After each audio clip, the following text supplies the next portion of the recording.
Hi, and welcome back to Focal Point AFR Talk. Brian Fisher is my name.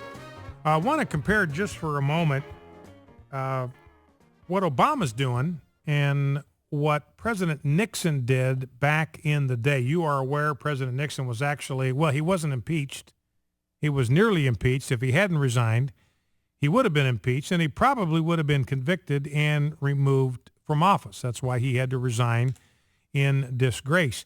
Now, here's a piece by Matthew Vadum, Front Page Magazine today, which kind of talks about what Richard Nixon did, and you can begin to see the contrast between what Nixon did and what Obama did almost right away. And don't forget that the second article of impeachment against Richard Nixon had to do with his use of the IRS. Now, here's what Vadum says. Number one, talking about the enemies list, Nixon is associated with this enemies list. Well, it turns out, according to John Dean, he was the former White House counsel. And by the way, the current White House counsel, her name is Catherine Rumler, and the Washington Post did a fawning piece on her today. She's the one that kept the information that the IRS was monitoring Tea Party groups. She was the one that apparently kept that information from Barack Obama. She's the one that didn't tell him. Everybody in the White House, apparently, I don't believe it, but that's her story, and she's sticking to it. Everybody in the White House knew. I didn't tell Obama. We didn't think he needed to know. We kept him in the dark, like mushrooms in a shed is what we did. I just do not find any part of that story plausible. But anyway, so this Catherine Rumler, I think they're getting ready to throw her under the bus because she apparently had a hand in redoing the Benghazi talking points. She kept the IRS information from President Obama, so they're looking around for somebody to toss off the train, and it could be her. Washington Post sticking up for her by doing this fawning piece on the kind of shoes that she wears. I kid you not. All about these fabulous shoes that she wears and the jewelry on them and the 4-inch stiletto heels and all that kind of stuff. Anyway, back to John Dean, who was President Nixon's White House counsel. And according to Dean in the book Blind Ambition, 1979, the enemies list, listen to this, the enemies list consisted merely of names of individuals who were not welcome at White House functions. Don't invite this guy. Don't invite that guy. He's a political adversary. I don't want him here. That's all it was. That was the enemies list. They don't get invited to White House social functions. Now, H.R. Bob Haldeman, who was Nixon's chief of staff, he singled out about 20 people on the list for IRS audits. So Haldeman did try to sick the IRS on 20 of the names that were on Nixon's list, but nothing happened. Nothing was done because the IRS refused to do anything with that request.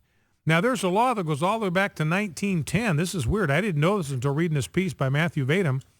There is a 1910 Appropriations Act that says that tax records, quote, were to be open for inspection only upon the order of the president under rules and regulations to be prescribed by the Secretary of the Treasury and approved by the president.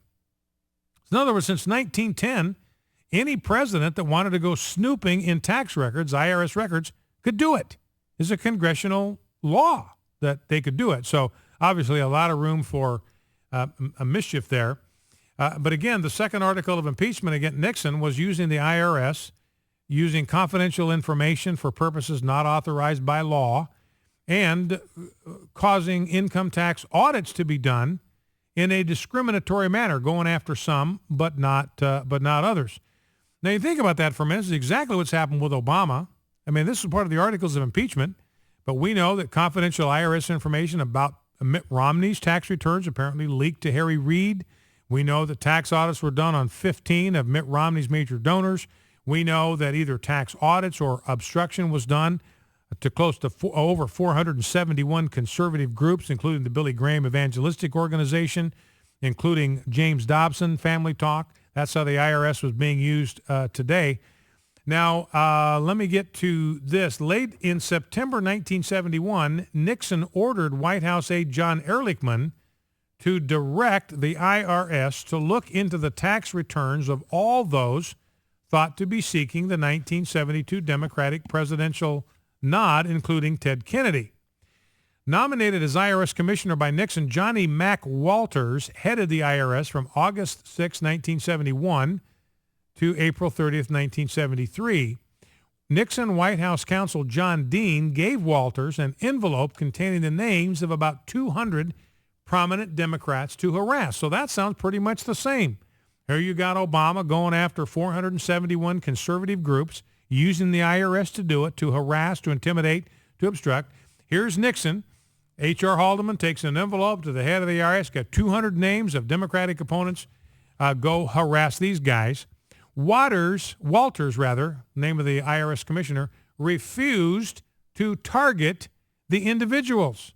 Quote, the story is interesting because the IRS wouldn't do it, said Tim Naftali, former director of the Richard Nixon Presidential Library. Quote, it didn't happen, not because the White House didn't want it to happen, but because people like Johnny Walters said no. So different IRS, different caliber of people running that outfit at the time. So anyway, he goes into some of the other differences, but the enemies list, the enemies list, people not invited to the White House. That's it.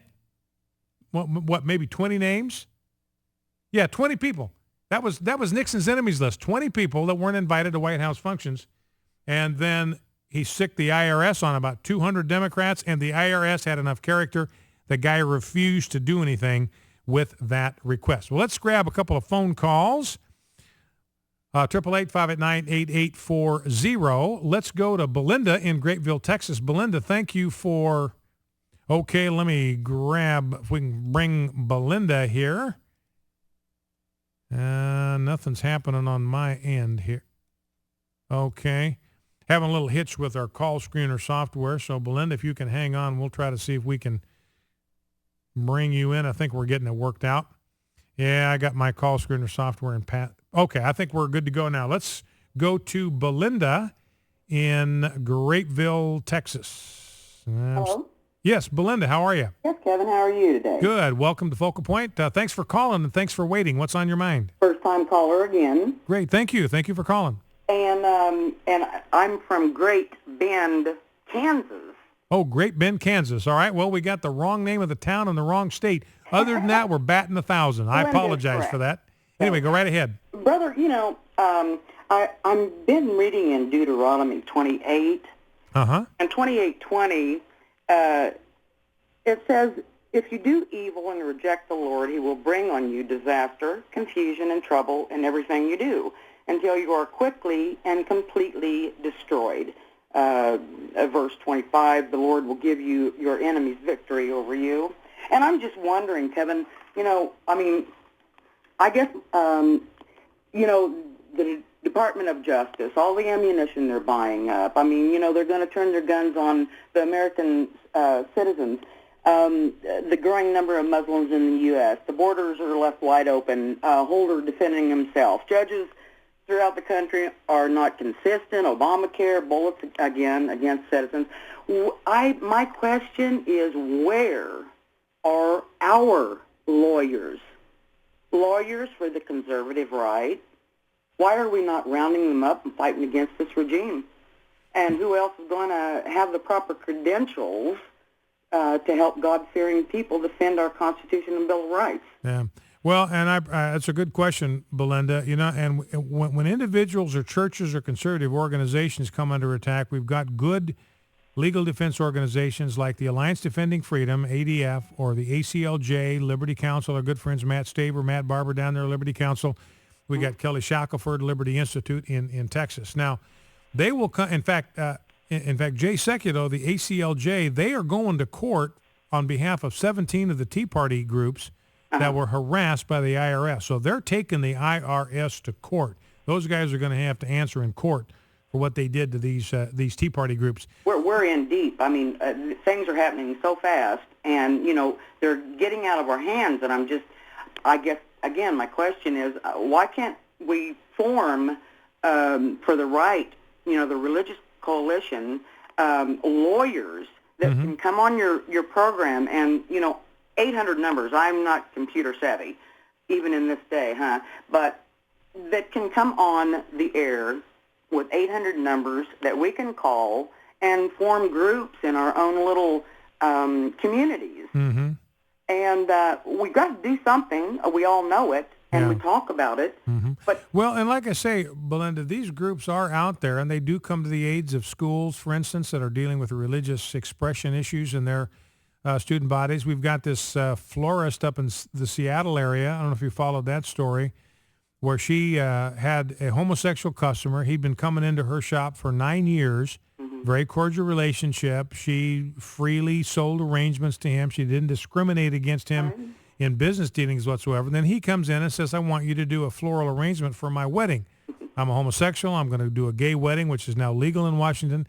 And she respectfully declined. She said, look, I'm not going to be able to do that. I love you. I've enjoyed doing business with you, but I'm not going to be able to do that because my convictions as a Christian do not allow me to participate in something like that. And they hugged. It was very friendly. And he left and went away. Somehow the word got to the Attorney General of the state of Washington. And next thing she knows, she's being sued for discrimination. I mean, the customer didn't sue her. It was the Attorney General of the state of Washington sued her. But she is suing back with the help of the Alliance Defense Fund. She is now suing the state of Washington. She's fighting back, fight fire with fire. So maybe there's more of that going on, Belinda, than you're aware of. Like I say, got some great groups out there. ADF, Alliance Defending Freedom, ACLJ, Jay Sekulow doing great work on behalf of Saeed Abedini, who's in prison right now in Iran. And they're going to go to court on the behalf of these Tea Party groups. So there are some very active groups out there that are getting the job done. All right, Belinda, listen, I appreciate the call. Thank you for that. It's a very, very, very, very good question. Couple of quick catastrophic global warming alerts to round out the hour. Whiteface Ski Resort, New York. Ladies and gentlemen, this is May. What is today? May 28. Whiteface Ski Resort sending tweets out. They got 34 inches of snow on the top of the Whiteface Ski Resort. Come and ski May 30th or May 28th.